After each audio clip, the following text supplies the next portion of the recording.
او shut up, کچھ نہیں ہوگا، ردا نے اس کی طرف دیکھے بنا ہی ناگواری سے کہا۔ موہت نے کھا جانے والی نگاہ اس پر ڈالی۔ مار دے گی یہ مار دے گی موٹی کہیں کی۔ وہ بار بار کبھی ردا کے اسٹیئرنگ پر موجود ہاتھوں کو دیکھ رہا تھا اور کبھی سامنے سڑک پر، دل تو چاہ رہا تھا کہ ایک جھانپ پر رسید کرے اور کہے ابے اتر اتر، میں دکھاتا ہوں اتنی مہنگی پیاری اور خوبصورت کار کیسے چلائی جاتی ہے۔ پر یہ سب دل چاہ سکتا تھا اور دماغ صرف سوچ ہی سکتا تھا۔ وہ اسی اضطراب کی کیفیت میں بیٹھا تھا جب رفتار شاپنگ مال پر پہنچ کر کم ہوئی تھی۔ موہت کی اٹکی سانس بحال ہوئی۔ یہ لاہور کا بہت بڑا مال تھا۔ اترو کہ اب انویٹیشن بھیجوں میں تمہیں؟ کار پارکنگ میں پارک کرنے کے بعد وہ تنزیہ اسے کہتے ہوئے اتری تو وہ بھی اس کے پیچھے جلدی سے اترا۔ مہتاب ملک کرسی پر بے چین سے بیٹھا تھا اور نگاہیں سامنے داخلی دروازے پر مرکوز تھیں۔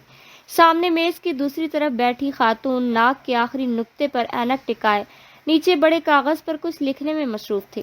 مناہل کو بورڈنگ میں ڈالنے کے بعد یہ اس کا دوسرا چکر تھا۔ وہ اس وقت بہاولپور کے بہت مقبول بورڈنگ اسکول کے آفس میں بیٹھا تھا۔ اس دفعہ مناہل بہت بیمار ہو گئی تھی اور اس قدر بضد ہوئی کہ بورڈنگ اسکول والوں کو اسے بلوانا پڑا۔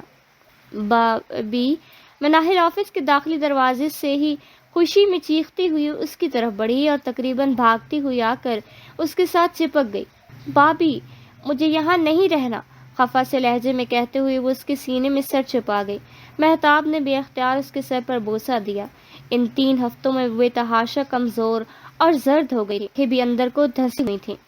بابی، مجھے آپ کے ساتھ جانا ہے، مجھے یہاں نہیں رہنا، وہ اب سسک رہی تھی۔ مہتاب کا دل پر جیسے کسی نے منو بوجھ رکھ دیا ہو۔ محبت سے اس کا چہرہ اوپر اٹھائے اس کے ماتھے پر بوسہ لیا۔ Sir, we try our best but your daughter, جناب ہم نے اپنی طرف سے بہت کوشش کی ہے پر آپ کی بیٹی۔ سامنے بیٹھی خاتون نے دونوں ہاتھوں کو ملائے تھوڑی کے نیچے رکھا۔ ابھی اس کی بات مکمل نہیں ہو پائی تھی کہ مہتاب نے سر کو اسبات میں ہلاتے ہوئے ان کا ہاتھ کے اشارے سے بات کرنے سے روک دیا۔ شاید چھوٹی ہے ابھی، میں اس کو کچھ دن کے لیے ساتھ لے جاتا ہوں۔ آئی ہوپ کچھ دن میرے ساتھ رہے تو ٹھیک ہو جائے، میں سمجھاؤں گا اسے، مہتاب ملک نے شائستگی سے سامنے بیٹھی خاتون سے کہا تو وہ بھی مسکرا کر تائیدی سر کو جنبش دے گئی۔ آپ کی بیٹی کو بھرپور توجہ چاہیے سر، خاتون نے نگاہیں مناہل پر مرکوز کی۔ ایک مشورہ دینا چاہتی ہوں، آپ کچھ عرصہ سارے کام چھوڑ دیں اور اپنی بچی پر بھرپور توجہ دیں۔ وہ بڑے ملائم لہجے میں مہتاب کو نصیحت کر رہی تھی۔ جی میں کوشش کرتا ہوں، تو ابھی میں اسے ساتھ لے جا سکتا ہوں؟ مہتاب نے اجازت طلب نظروں سے سامنے بیٹھی خاتون کو دیکھ کر پوچھا۔ جی شور، میں اس کا سامان منگوا دیتی ہوں۔ خاتون نے پاس پڑے فون کا ریسیور اٹھایا۔ موہت بیزار سی صورت بنائے ردا کے پیچھے چل رہا تھا۔ ایک ہاتھ تھکتا شروع ہوتا تو کچھ شاپنگ بیگز وہ دوسرے ہاتھ میں کر لیتا۔ عجیب ظالم عورت ہے، ایک لیگیج ٹرالی بھی نہیں لے سکی محترمہ، اور شاپنگ ایسے کر رہی ہے کہ جیسے میں اس کے باپ کا ملازم ہوں۔ اس نے دانت پیس کر سوچا، ویسے اس کے ہی باپ کا ملازم تو ہوں۔ اپنے آگے شان سے چلتی ردا کو دیکھ کر ناگواری سے ناک چڑھائی۔ اتنا بڑا پیکیجز مال تھا اور نوابزادی نے گھما گھما کر پاگل کر دیا تھا۔ خود تو اپنے پرس سے کبھی چاکلیٹ نکال کر کھاتی اور کبھی کچھ۔ موہت نے دانت پیستے ہوئے تھپڑ کی شکل میں ہاتھ تان کر ہوا میں اس کے سر کے پیچھے معلق کیا، ایسے جیسے ابھی ایک زوردار تھپڑ اس کے سر میں ہی دے مارے گا۔ دل کی شدید خواہش تھی جس پر وہ ایسا کرنے پر مجبور ہوا۔ ہاتھ اسی طرح اٹھائے ابھی وہ اس کے سر کے قریب گیا کہ وہ اسی لمحے پیچھے مڑی۔ موہت نے ہڑبڑا کر ہاتھ گردن کے پیچھے کیا اور بوکھلا کر ارد گرد دیکھا، جبکہ وہ بخوبی اس کا ہاتھ تھپڑ کی صورت اوپر اٹھا اور اس کے چہرے کے بگڑے زاویے دیکھ چکی تھی۔ وہ اسی لمحے پیچھے مڑی۔ موہت نے ہڑبڑا کر ہاتھ گردن کے پیچھے کیا اور بوکھلا کر ادھر ادھر دیکھ لگا، جبکہ وہ بخوبی اس کا ہاتھ تھپڑ کی صورتوں پر اٹھا اور اس کے چہرے کے بگڑے زاویے دیکھ چکی تھی۔ تھپڑ مارنے لگے تھے آپ کے ہسبینڈ آپ کو؟ کچھ دور کھڑی چھوٹی سی بچی نے چہک کر کہا اور ہنسی چھپانے کی خاطر منہ پر ہاتھ رکھا۔ ردا نے جھٹکے سے گردن گھما کر بچی کی طرف دیکھا اور پھر منہ کھولے مٹھیاں بھیج کر خونخوار نگاہ حواس باختہ کھڑے موہت پر ڈالی۔ اس کی تو روح پرواز کرنے جیسی حالت تھی۔ میم نو بیٹا، کیوں جھوٹ بول رہی ہو؟ بوکھلاہٹ میں بے ربط الفاظ ادا کرتا ہوا وہ بچی کی طرف بڑھا۔ اتنی سی بچی کو کیا ضرورت ہے جھوٹ بولنے کی؟ تم مجھے پیچھے سے تھپڑ دکھا رہے تھے، یہ سچ ہے؟ ردا نے مٹھیاں بھیج کر ضبط کرتے سرخ چہرے کے ساتھ کہا۔ اسے تو ویسے بھی موہت کی اکڑ سے چڑ تھی اور آج تو اس نے حد ہی کر دی تھی۔ ردا کی صورت کے بدلتے زاویے دیکھ کر وہ گڑبڑا کر واپس اس کی طرف آیا۔ میم میرا یقین کریں، گرمی بہت ہے، وہ میں پسینہ صاف کر رہا تھا۔ بوکھلاہٹ میں جو جھوٹ جتنی جلدی گھڑ سکا وہ بول دیا۔ اس کی سمجھ سے باہر تھا کہ وہ اب اس بات کو کیسے گھمائے، پر ردا کے تیور باور کر گئے کہ وہ اس کی باتوں کے چکر میں آنے والوں میں سے نہیں ہے۔ یہ ملتان کا کوئی بند بازار نہیں ہے جس میں گرمی لگ رہی ہے تمہیں، یہ پیکیجز مال ہے، یہ گرمی تمہیں بہت بھاری پڑے گی، دیکھنا تم اب۔ ردا نے انگلی اٹھا کر دانت پیستے ہوئے دھمکی دی اور قدم لفٹ کی طرف بڑھا دیے۔ دماغ اس بات پر ایسے گھوما تھا کہ وہ اب ایک سیکنڈ بھی یہاں رکنا نہیں چاہتی تھی۔ میم یہ غلط بات ہے، آپ میری نہیں ایک پاگل سی بچی کی بات پر یقین کر رہی ہیں۔ موہد اس کے پیچھے پیچھے چلتے ہوئے کہہ رہا تھا۔ Just shut up. وہ غصے سے مڑی اور سرخ ہوتے چہرے کے ساتھ غرائی، قدموں کی رفتار اور تیز کر دی۔ میم پلیز میم، ایسا کچھ نہیں تھا، آپ اس بچی کی باتوں میں مت آئیں پلیز۔ موہد اس کے پیچھے تیزی سے لفٹ میں گھسا تھا۔ تمہیں ایک بات سمجھ نہیں آئی تھی شاید، میں نے تمہیں کہا تھا be careful for next time. وہ لفٹ سے نکل کر تیزی سے کار کی جانب بڑھ رہی تھی۔ ردا نے چہرے کا رخ دوسری طرف موڑے گردن کو اکڑائے ہوئے کہا۔ موہد نے زور سے پیشانی پر ہاتھ مارا۔ وہ لفٹ سے نکل کر تیزی سے کار کی جانب بڑھ رہی تھی۔ موہد بیگز کو سنبھالتا ہوا بمشکل اس کے پیچھے تیز تیز قدموں سے پیروی کر رہا تھا۔ یہ یاد رکھنا، میں تمہیں گھر نہیں گھسنے دوں گا۔ سرمد کی آواز اس کے ذہن کی دیواروں سے ٹکرائی۔ موہد بیٹا، علیزے کی شادی مانگ رہے ہیں اس کے سسرال والے، ایڈوانس مانگ لے اپنے آفس سے۔ صالحہ کی باز گشت ذہن میں گونجے۔ میم پلیز۔ موہد نے کار کی بیگ کھولتے ہوئے ردا کا پاس جا کر پھر سے التجا کی، پر وہ ناک پھلائے دنیا جہان کی سختی چہرے پر سجائے ہوئی تھی۔ سامان رکھو گاڑی میں۔ لہجے میں بھی کم سختی نہیں تھی۔ وہ اب ڈرائیونگ سیٹ کی طرف جا رہی تھی۔ میم سوری۔ نیور اگین میم۔ موہد نے پھر سے التجا کی۔ ردا نے خونخوار نگاہوں سے اس کے چہرے کا جائزہ لیا جہاں ضبط واضح تھا، وہ جو الفاظ کا ساتھ ہرگز نہیں دے رہا تھا۔ سامان رکھو۔ سنائی نہیں دیا گیا؟ اب کی بار وہ اونچی آواز میں چیخی۔ حالت ایسی تھی کہ جسے وہ بمشکل ہی ضبط کر رہی ہو اسے۔ موہد نے شاپنگ بیگز گاڑی کی بیک میں رکھے۔ ابھی وہ بیگز رکھے گاڑی کی بیک کو بند کر رہا تھا کہ ردا نے گاڑی چلا دی، مطلب وہ اسے گاڑی میں ساتھ لے کر نہیں جا رہی تھی۔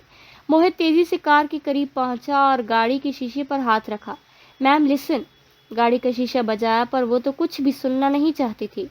گاڑی کے ٹائر چرچرائے، زور کا ہارن دیتی وہ طیش کے عالم میں وہاں سے نکلی۔ میم۔ موہد نے پیچھے سے آواز لگائی اور پھر ہارے ہوئے جواری کی طرح سر پکڑ کر کھڑا رہ گیا۔ کیا ہے یہ غصہ؟ قابو میں کیوں نہیں رکھ سکتا میں؟ ایک ہاتھ کا مکہ زور سے دوسرے ہاتھ پر مار کر خود کو کوسا۔ ثانیہ نے آہستگی سے سر اوپر اٹھایا اور سامنے بیٹھی صالحہ کی طرف دیکھا۔ علیزے کے سسرال والے اس سال شادی لینے پر بضد تھے، پر صالحہ بیگم ثالثہ کی وجہ سے پریشان تھی۔ کتنے ہی رشتے دیکھ لیے، پر کوئی عمر میں بہت زیادہ ہوتا تو کسی کا کچھ اور مسئلہ ہوتا۔ امی آپ علیزے کی شادی کر دیں، میری وجہ سے اس کو کیوں گھر بٹھا کر رکھنا ہے؟ ثانیہ نے سرمد کی موجودگی کی وجہ سے نظریں چراتے ہوئے کہا۔ اگرچہ وہ اس سے سال چھوٹا تھا، پر گھر کے تمام افراد کے عالمگیر کے بعد اسے گھر کے سربراہ کی جگہ دیے ہوئے تھے، پر پہلے تمہارا کہیں ہو جاتا تو زیادہ بہتر ہوتا۔ صالحہ نے پھر سے بیچارگی سے وہی بات دہرائی جو وہ تقریباً آدھے گھنٹے میں 20 بار دہرا چکی تھی۔ امی مجھے شادی نہیں کرنی، میں جاب کرنا چاہتی ہوں، ثانیہ نے دو ٹوک کہا۔ سرمد جو تب سے خاموش بیٹھا تھا، اس کی جاب والی بات پر سپاٹ نگاہیں ثانیہ پر جمائی۔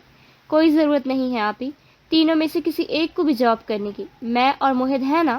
سرمد کا لہجہ سخت تھا۔ بھائی میں بوجھ نہیں بننا چاہتی اور نہ اب شادی۔ وہ ابھی بات مکمل نہیں کر پائی کہ سرمد غصے میں گویا ہوا۔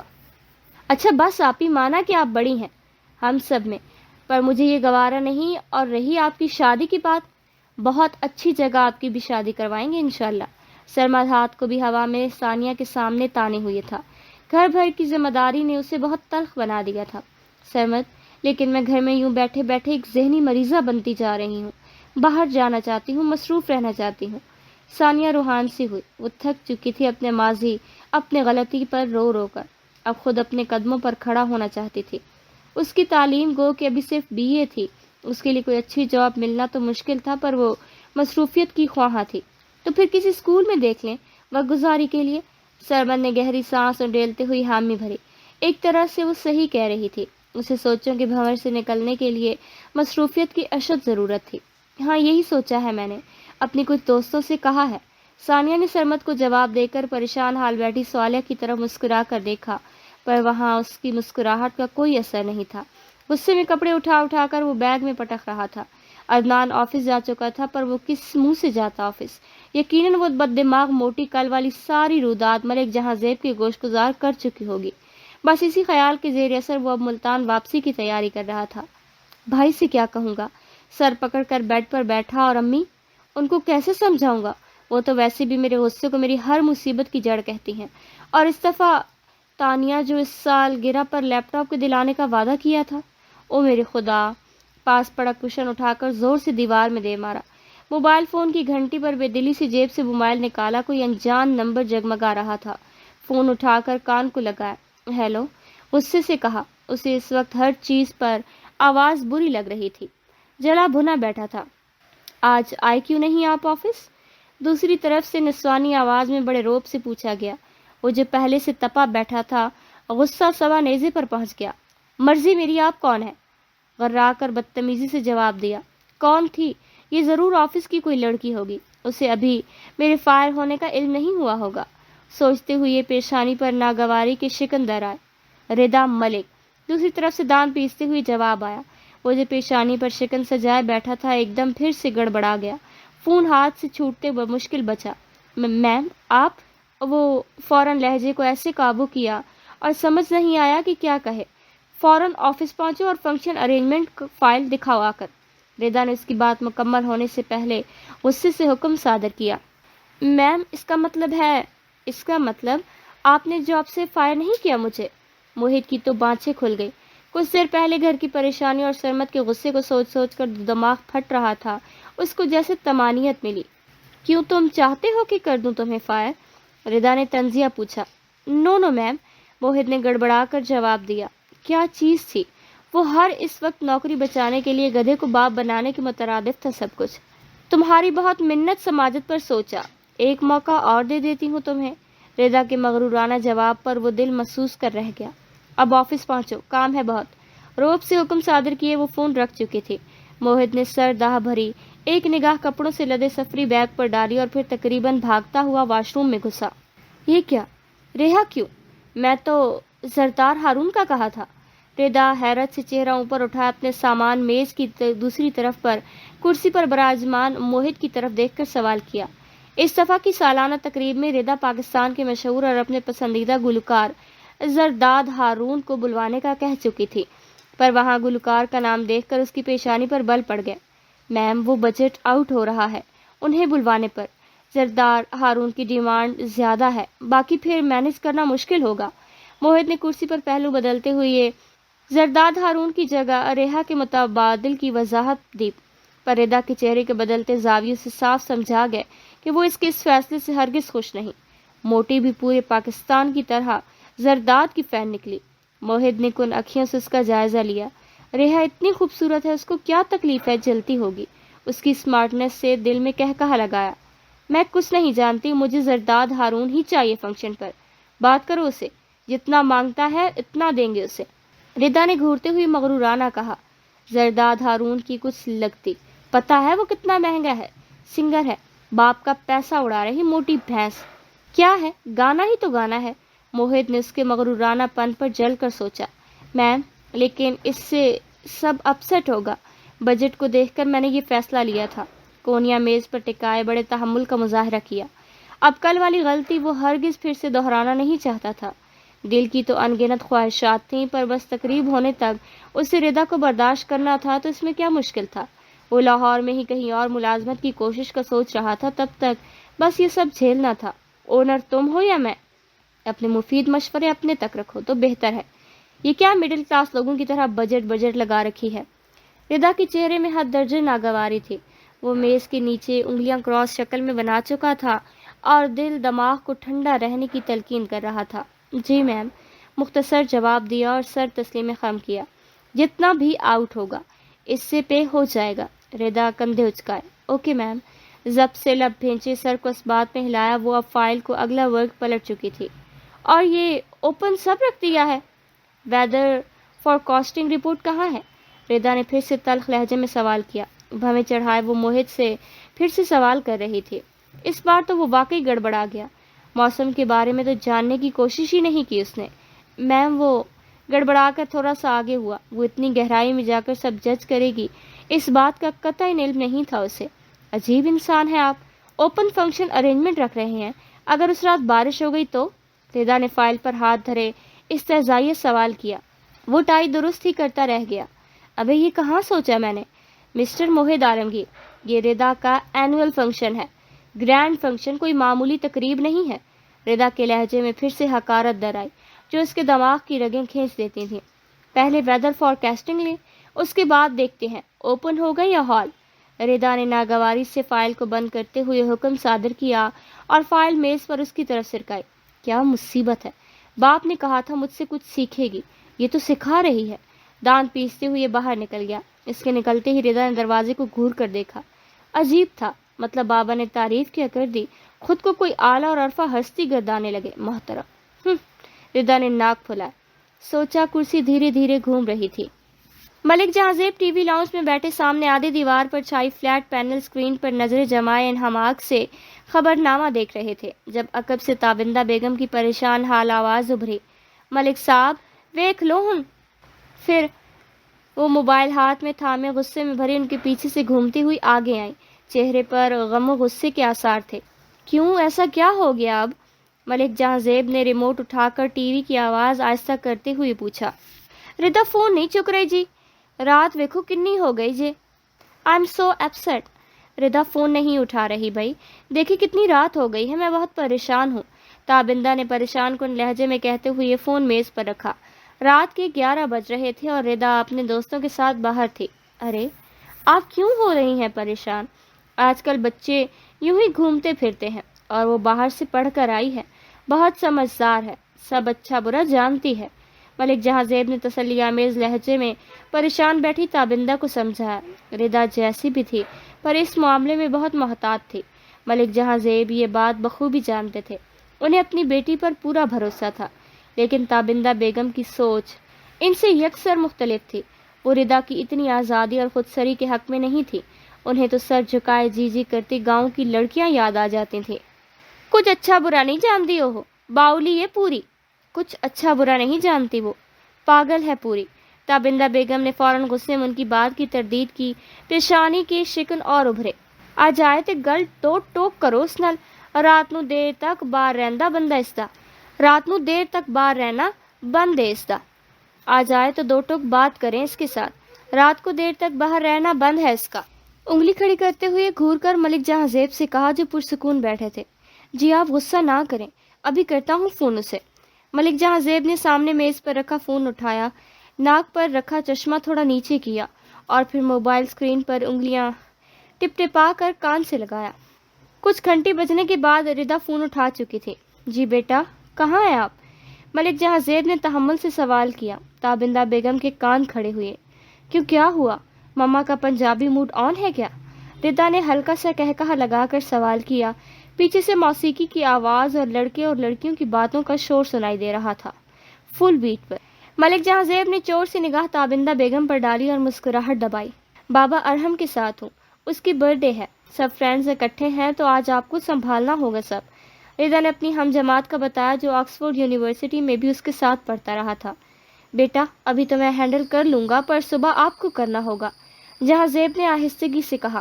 تابندہ بیگم بھویں سکیڑ کر متجسس قریب ہوئی، انہیں سنائی نہیں دے رہا تھا وہ کیا خسر پسر کر رہے تھے۔ اور ڈونٹ وری پاپا، کر لوں گی، لو یو سو مچ۔ ردا کا انداز عجلت لیے ہوئے تھا۔ Love you to. ملک جہاں زیب نے گہری سانس لیتے ہوئے فون بند کیا۔ ہاں کدو تک آ رہی ہے؟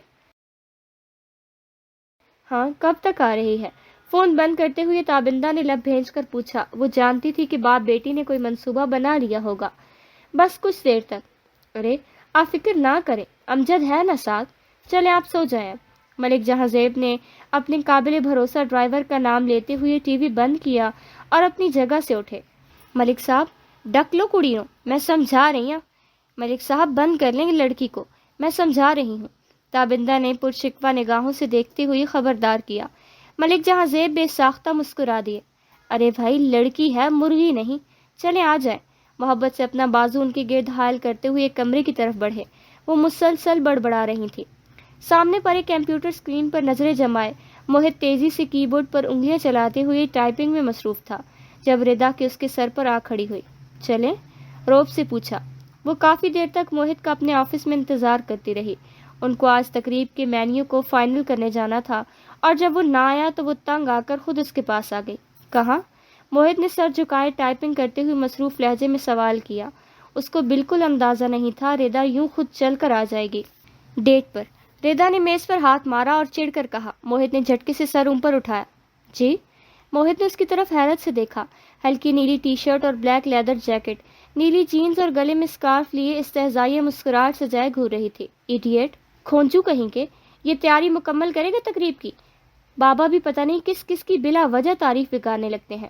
یاد نہیں کیا، مینیو فائل کرنے جانا ہے ہم نے، ردا نے دان پیستے ہوئے یاد دلایا۔ موہت کو ایک دم سے یاد آیا، وہ واقعتاً بھول گیا تھا کہ آج انہیں تقریب کا مینیو فائنل کرنے جانا تھا۔ جھٹکے سے اپنی جگہ سے اٹھا۔ اوہ جی بالکل، آپ پہنچے ہوٹل؟ امجد کے ساتھ میں بس آ رہا ہوں پیچھے۔ چشمے کو انگلی سے درست کیا، اپنی بائک کی چابی اٹھائی اور موبائل کو جیب میں رکھتے ہوئے اجرت میں کہا، ایکسکیوز می، آپ میرے ساتھ جائیں گے؟ ردا نے کار کی چابی اس کی آنکھوں کے آگے لہراتے ہوئے باور کرایا۔ موہت کے ساتھ اس کے یہ مزے ہو گئے تھے کہ ملک جہاں زیب آرام سے اس کے حوالے کار کر دیتے تھے۔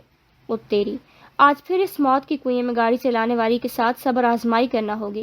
موہت کی آنکھیں جھولتی چابی کے ساتھ دائیں بائیں سفر کر رہی تھیں، اور کھوئی سی آواز میں پوچھنا شروع ہی کیا کہ وہ جھٹ سے گویا ہوئی۔ اور کار میں ڈرائیو کروں گی۔ دانتوں کو مصنوعی نمائش کی اور پھر ناک پھلائے غصے سے اسے ساتھ چلنے کا اشارہ کیا۔ موہت نے تھوک نکلا، اتنی گندی گاڑی ڈرائیو کرتی تھی وہ۔ اس دن وہ کلمے کا ورد کرتا رہا، اور ضروری نہیں کہ آپ کا ہر دن اچھا ہی ہو۔ میم، موہت نے بے چارگی سے التجا کرنے کے لیے ہاتھ اوپر اٹھایا، جبکہ وہ اب دھمکی کے انداز میں گھور رہی۔ شرافت سے چلو اب، گھورتے ہوئے روب سے کہا، اور وہ بائک کی چابی خاموشی سے جیب میں رکھتا ہوا پیچھے چل پڑا۔ مناہل مہتاب کی گود میں بیٹھی اپنی گڑیا کے ساتھ کھیلنے میں مصروف تھی۔ یہ ملک مہتاب کا عالی شان بنگلہ تھا، جس کے وسیع و عریض لاؤنج میں اس وقت سرمد مہتاب کے سامنے بیٹھا تھا۔ ملک مہتاب 2 دن سے آفس نہیں آ رہا تھا، اور سرمد آج اس کے کہنے پر ہی آفس کے کچھ کام لے کر اس کے بنگلے میں پہنچا تھا۔ ملک مہتاب اب سرمد کو اپنے نہ آنے کی وجہ بتا رہا تھا۔ وہ پوری توجہ مناہل کو دے رہا تھا، جس کی وجہ سے وہ آفس نہیں آ سکتا تھا۔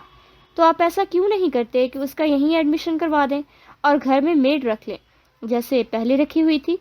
سرمد نے فائل کو بند کرتے ہوئے مخلصانہ مشورہ دیا۔ مہتاب نے دستخط کرنے والے قلم کو گہری سانس لیتے ہوئے بند کیا۔ یہ تو بہت بار میں نے بھی سوچا ہے، پر اب ساجدہ اماں جیسی کوئی قابل اعتبار ہو تو سوچوں۔ مہتاب نے پیار سے گود میں بیٹھی مناہل کے بالوں میں انگلیاں پھیریں۔ نائلہ کے گزر جانے کے بعد 3 سال تک مناہل کی نگہداشت ساجدہ نامی آیا نے کی تھی۔ وہ کافی عمر رسیدہ تھی، پر بے حد قابل اعتبار اور مخلص تھی۔ ملک مہتاب ان پر آنکھیں بند کیے بھروسہ کرتا تھا، لیکن 1 سال پہلے ان کے انتقال کے بعد وہ بے حد پریشانی کا سامنا کر رہا تھا۔ ایک کام کرو، تم دیکھو کوئی ایسی جو بہت قابل اعتبار ہو، اچھی ہو۔ کچھ دیر سوچنے کے بعد اچانک مہتاب نے سرمد کے سر یہ کام سونپ دیا۔ سرمد نے ایک پل کو سوچا اور پھر مسکرا کر تائید میں سر ہلاتے ہوئے گویا ہوا، آپ فکر نہ کریں، میں دیکھتا ہوں۔ سرمد نے ایک نظر پریشانی کے باعث مرجھائے سے مہتاب پر ڈالی، اور پھر 4 سالہ مناہل پر جو باپ کی سینے سے چپکی ہوئی تھی۔ اچانک اسے یاد آیا کہ صالحہ نے مہتاب کے لیے کھیر بھیجی تھی۔ یہ امی نے آپ کے لیے کھیر بھیجی ہے۔ اپنی ایک طرف پڑے ٹفن کو اٹھا کر مہتاب کی طرف بڑھایا۔ وہ اور مہتاب یونیورسٹی کے زمانے سے دوست تھے، اور تب بھی جب صالحہ کچھ بھی سرمد کے لیے بناتی تھی، مہتاب بہت شوق سے کھاتا تھا۔ اس لیے اب بھی گاہے بگاہے صالحہ اس کے لیے کچھ نہ کچھ بنا کر بھیجتی رہتی تھی۔ مہتاب ملک کے ان پر بہت احسانات تھے، جسے وہ خود ہرگز احسانات نہیں گردانتا تھا۔ ارے واہ، کیسی ہیں آنٹی؟ آؤں گا کسی دن ملنے ان سے۔ مہتاب نے خوش دلی سے کھیر کی ٹفن کی طرف دیکھتے ہوئے کہا، جی ضرور آئیے گا، امی بالکل ٹھیک ہیں۔ سرمد نے مسکرا کر جواب دیا۔ That's good. موہت کیسا جا رہا ہے؟ پھر تو کوئی پرابلم نہیں ہوئی اسے؟ مہتاب نے بے تابی سے ٹفن کو کھولتے ہوئے پوچھا، اور کچھ دوری پر رکھی کھانے کی رولنگ ٹرے پر پلیٹ اور چمچ اٹھائے۔ نہیں، کوئی پرابلم نہیں ہوئی، بس اگر ملتان آ جاتا تو۔ سرمد نے بات کو ادھورا چھوڑا، کیونکہ وہ جانتا تھا موہت لاہور میں خوش نہیں ہے، اور اس بات کا اندازہ وہ اس سے 1-2 دفعہ بات کرنے سے ہی لگا چکا تھا۔ پر سرمد ملتان میں اسے وہ پیکج دے نہیں سکوں گا میں، تم جانتے ہو فائنینس بابا ہینڈل کرتے ہیں۔ اور میں تو اب بات کو اب ادھورا چھوڑے وہ اداس ہوا تھا۔ سرمد اس کا اداس چہرہ دیکھ کر فوراً گویا ہوا۔ نہیں کوئی مسئلہ نہیں، ہاتھ سے تسلی کا اشارہ کرتے ہوئے کہا۔ مہتاب نے پلیٹ سرمد کی طرف بڑھائی۔ عدنان تمام انتظامات کو ستائشی نگاہوں سے تکتا کچھ دور فون کان کو لگائے کھڑے موہت کی طرف بڑھ رہا تھا۔ رضا کی اینول تقریب کے لیے لاہور کے بہترین ہوٹل کے وسیع و عریض لان میں اوپن انتظامات کیے گئے تھے۔ لان میں دیدہ زیب سجاوٹ آنکھوں کو خیرہ کر رہی تھی۔ ہر چیز نفاست اور دلکشی کا منہ بولتا ثبوت تھی۔ ایک طرف سٹیج تھا، برقی کمکموں اور پھولوں کے ملاپ سے پورا لان جگمگا رہا تھا، جو ایک مسحور کن ماحول پیش کر رہا تھا۔ سجاوٹ کی ہر چیز سے موہت کی 3 ہفتوں کی محنت جھلک رہی تھی۔ موہت تو صبح سے ہی آج انتظامات میں مصروف تھا اور عدنان اب شام کو تقریب سے کچھ گھنٹے پہلے پہنچا تھا۔ موہت کے پاس پہنچا تو وہ ایک دم سے اسے دیکھ کر ہوائیاں اڑے چہرے لیے اس کی طرف بڑھا۔ بہت مسئلہ ہو گیا ہے یار، موہت نے پریشان سے لہجے میں فون کو ہتھیلی پر مارتے ہوئے کہا۔ اس کی پیشانی پر شکن تھے اور ابھی تک وہ عام سے ٹراؤزر اور ٹی شرٹ میں ملبوس تھا، مطلب ابھی تک وہ تقریب کے لیے تیار نہیں ہوا تھا۔ کیوں، کیا ہوا؟ اتنا پریشان کیوں ہو رہا ہے؟ سب ٹھیک تو ہے نا؟ A1 تیاری ہے۔ عدنان نے ارد گرد دیکھتے ہوئے اس کی پریشانی کا جواز طلب کیا۔ اسے بظاہر تو کوئی کمی نظر نہیں آ رہی تھی، پھر موہت کیوں اتنا حواس باختہ تھا؟ یار زرداد ہارون کے PA کی کال تھی، آج شام کا ردا کے ساتھ کانٹریکٹ کینسل کر دیا اس نے۔ موہت نے کمر پر ہاتھ دھرے اپنی پریشانی کا سبب بتایا۔ زرداد ہارون 1 ہفتے کے لیے حیدرآباد چلا گیا تھا اور اس نے اپنے سارے کانٹریکٹ کینسل کر دیے تھے، سب کو دگنا ایڈوانس واپس کر کے بولتی بند کر دی تھی اس نے۔ یہ کیسے کر سکتا ہے؟ وہ ایڈوانس لیا ہے اس نے؟ عدنان نے بھویں چڑھائے پوچھا۔ ایڈوانس دگنا واپس کر دیا ہے اس نے، اس کا اپنا کوئی پرسنل ایشو ہے، حیدرآباد بیٹھا ہے۔ موہت نے موبائل جیب میں رکھا اور پریشانی سے پیشانی پر آئے بالوں کو ہاتھ سے تھام کر پیچھے کرتے ہوئے جواب دیا۔ چلو اب کیا ہوگا؟ عدنان کو اب جا کر اس کی پریشانی کا اندازہ ہوا۔ ہونا کیا ہے؟ وہ ہے نا چڑیل موٹی، اس کے ہاتھوں ہوگی میری وہ بھی کراری۔ موہت نے ناگواری سے ناک چڑھاتے ہوئے اپنی اصل پریشانی کی وجہ بتائی۔ ابھی تک بتایا نہیں اسے؟ عدنان نے تعجب سے پوچھا۔ ارے یار کہاں، کوشش کر رہا تھا یار پر زردار کے PA سے بات کرنے کی کہ وہ آ جائے چاہے کچھ دیر کے لیے، پر وہ نہیں مان رہا۔ موہت نے چڑھ کر جواب دیا اور پھر اسی طرح اضطراب میں ارد گرد دیکھا۔ کسی اور سے بات کر لے، زرداد نے جو دگنا بھیجا ہے وہ اسے دے دینا۔ عدنان نے اس کے کندھے پر ہاتھ رکھتے ہوئے تسلی آمیز مشورہ دیا۔ کچھ گھنٹے باقی ہیں، اب پھر بھی کوشش کرتا ہوں، موہت نے مایوسی سے کہا اور جیب سے فون نکالا اور ایک طرف چل دیا۔ ابھی صرف ردا کا سٹاف ہی پہنچ رہا تھا۔ ردا خود بھی ابھی تک نہیں پہنچی تھی اور موہت کی کوشش تھی کہ وہ اس کے آنے سے پہلے تک زرداد کا متبادل انتظام کر لے۔ سرمد نے ایک نظر بالکل خاموش غیر مرئی نقطے پر نگاہیں مرکوز کیے ثانیہ کی طرف دیکھا، پھر گہری سانس لیتا ہوا گھوم کر اس کے بالکل سامنے آیا۔ وہ ثانیہ کو مناہل کی دیکھ بھال کے لیے راضی کر رہا تھا۔ اگر مہتاب اس کے ساتھ مخلص تھا تو وہ بھی مہتاب کی پریشانی میں اتنا ہی مخلص ہو کر سوچ رہا تھا۔ 3 دن مسلسل سوچنے کے بعد اسے ثانیہ سے زیادہ قابل اعتبار کوئی نہیں لگی تھی جو مناہل کی دیکھ بھال کر سکتی، اور اب وہ اسی بات کے سلسلے میں صالحہ اور ثانیہ کو لے کر الگ کمرے میں بیٹھا تھا۔ آپی، آپ کا بھی دل لگا رہے گا اور پھر آپ کو جاب بھی تو کرنی تھی نا؟ سرمد نے التجائیہ لہجے میں اسے قائل کرنے کی کوشش کی، جو اداس صورت بنائے پتہ نہیں کن سوچوں میں گم تھے۔ بالکل ٹھیک کہہ رہا ہے سرمد، اور بن ماں کی بچی ہے، نیکی ہی ہے۔ اگر تو اس کی دیکھ بھال کرے گی تو۔ صالحہ نے پوری طرح سرمد کا ساتھ دیا۔ مہتاب سے تو ویسے بھی گھر بھر بہت محبت کرتا تھا، اس کے کم احسانات تھے۔ پہلے سرمد کو اپنی کمپنی میں اچھی پوسٹ پر رکھنا، اور پھر موہت بھی اب اسی کی بدولت اچھا خاصا کما رہا تھا۔ اور صبح میرے ساتھ جائیں گی آپ، اور شام کو آپ کو میں وہاں سے پک کر لیا کروں گا۔ سرمد نے آنے جانے کی سہولت سے بھی آگاہ کر دیا۔ ثانیہ ہنوز اسی حالت میں گمسم بیٹھی تھی، پھر آہستگی سے سر اوپر اٹھائے سرمد کی طرف دیکھا۔ ٹھیک ہے، صبح لے جانا مجھے ساتھ، پرسکون لہجے میں کہا تو صالحہ اور سرمد دونوں کے لبوں پر ایک ساتھ مسکراہٹ بکھر گئی۔ تھینک یو آپی، آپ نے تو مسئلہ ہی حل کر دیا میرا، ابھی کال کرتا ہوں مہتاب سر کو۔ سرمد خوشی سے کہتے ہوئے جلدی سے فون پر مہتاب کا نمبر ملانے لگا، اور وہ صالحہ کی طرف دیکھتے ہوئے اداس سی اٹھ کر کمرے سے باہر آ گئی۔ صحن میں تانیہ زور و شور سے پڑھنے میں مصروف تھی، اور علیزے ایک طرف چند بچیوں کو لے کر بیٹھی تھی جو اسے ٹیوشن لیتی تھیں۔ علیزے کی شادی کی تاریخ رکھ دی گئی تھی، اور اچھا ہی تھا، اسے بھی جاب ملازمت مل گئی تھی۔ اس طرح وہ بھی گھر کا کچھ خرچ اور علیزی کی من پسند چیزیں اسے لے کر دے سکتی تھی جو سرمد نے اس کی جہیز کی لسٹ میں سے کٹوا دی تھی۔ ثانیہ نے برآمدے کے ستون سے سر ٹکائے پرسکون سانس خارج کیا۔ موہت مگن سا سامنے اسٹیج پر ہونے والی انعامات اور شیلڈز کی تقسیم دیکھ رہا تھا۔ ردا کمپنی ہر سال کے اختتام پر اپنے ملازمتوں کو ان کی بہتر کارکردگی پر ایوارڈز اور بونس وغیرہ تقسیم کرتی تھی۔ موہت زرداد ہارون کیوں نہیں پہنچا ابھی تک؟ عقب سے ردا کی تیکھی تشویشناک آواز پر اس نے چونک کر گردن کو خم دیا۔ وہ بالکل پیچھے کھڑی تھی، سیاہ رنگ کے ستاروں سے مزین خوبصورت گاؤن کو زیب تن کیے، جاذب نظر مدھم سا میک اپ کیے، وہ خلاف معمول بہت دلکش لگ رہی تھی۔ میم وہ موہت جو کچھ دیر کے لیے زرداد والی بات کو بھول کر تقریب سے لطف اندوز ہو رہا تھا، ایک دم سے یاد آ جانے پر بوکھلا کر کھڑا ہوا۔ کیا ہوا ہے؟ چپ کیوں ہو؟ بتاؤ گے مجھے؟ پرائز ختم ہونے والے ہیں۔ ردا نے پیشانی پر بل ڈالے اس کے چپ رہنے کی وجہ پوچھی۔ میم وہ زرداد ہارون تو کچھ گھنٹے پہلے ایڈوانس ریٹرن کر چکا ہے اور کینسل کر چکا ہے آنا۔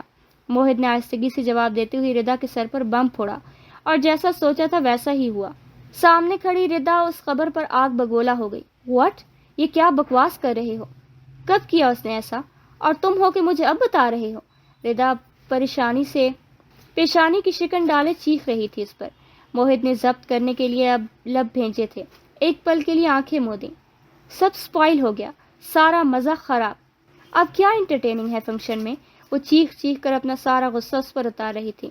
اس نے بہت محنت سے سب سے مہنگے برانڈ کے انتظامات کیے تھے جو زرداد کے معیار پر پورا اترتے۔ تو مجھے دو فون، میں بات کرتی ہوں اس سے۔ ایسے کیسے منع کر دیا؟ ردا نے آفس موبائل اس کے ہاتھ سے کھینچا اور کال لسٹ میں سے زرداد کے پی اے کا نمبر ملایا، پر دوسری طرف نمبر بند تھا۔ تو مجھ سے بات نہیں کروا سکتے تھے؟ ایڈیٹ! جب کال آئی تھی، ردا نے غصے سے سرخ ہوتے چہرے کے ساتھ جھاڑا اور فون موہت کی طرف بڑھا دیا۔ موہت نے خاموش رہنا ہی بہتر سمجھا۔ خاموشی سے ہاتھ بڑھا کر اس سے موبائل پکڑا جو اس وقت تیش کے عالم میں سے گھور رہی تھی۔ اب لگاؤ جا کر کوئی میوزک، ایسے کھڑے میرا منہ کیا تک رہے ہو؟ حقارت سے وہ خاموش کھڑے موہت کو حکم صادر کرتی پیر پٹکتے ہوئے آگے جا رہی تھی۔ اس کے حوالے زرداد ہارون والا کام مجھے لگانا ہی نہیں چاہیے تھا، مجھے یہ خود کرنا چاہیے تھا۔ بہت غلط کیا میں نے کہ اس پر چھوڑ دیا سب۔ وہ دل میں موہت کو کوستی ہی دل سے اب مینیو کو جانچنے لگی، جب عقب سے مردانہ دلکش آواز کانوں میں پڑی۔ کوئی بہت ہی خوبصورت آواز میں گانا گا رہا تھا۔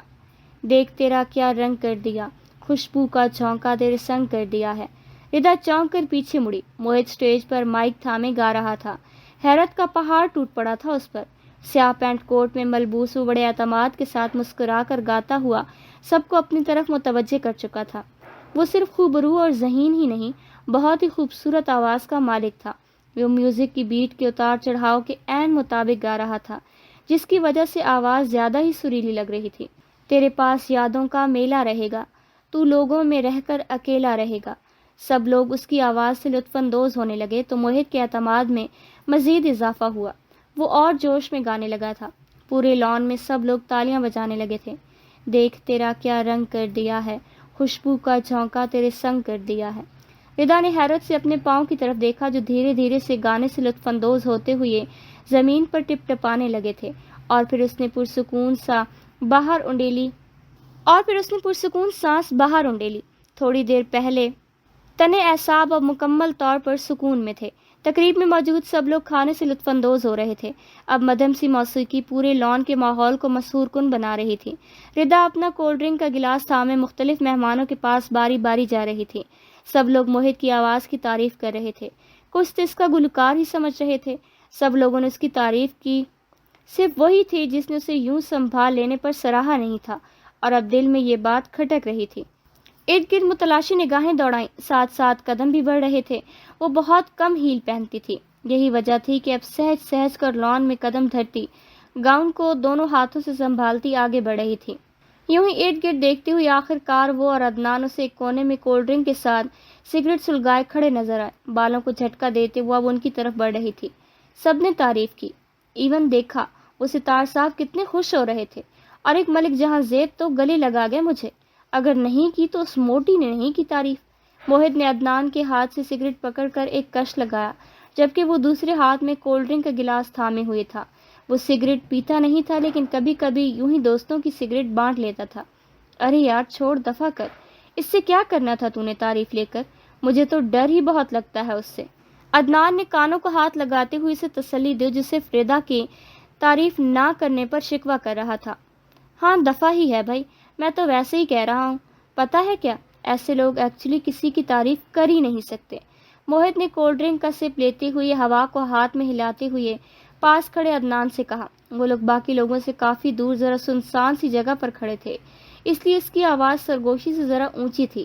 ایسے مطلب؟ عدنان نے سگریٹ کا کش لیا اور پھر سے سگریٹ اس کی طرف بڑھائی۔ ایسے مطلب مغرور نکچڑے جیسی یہ ہے، بیچاری احساس کمتری کا شکار ہے۔ موہت نے عدنان کے سگریٹ تھامے ہاتھ کو دیکھ کر نفی میں ہاتھ ہلایا۔ عدنان نے کندھے اچکاتے سگریٹ واپس منہ کو لگایا اور اس کی بات کا جواب دیا۔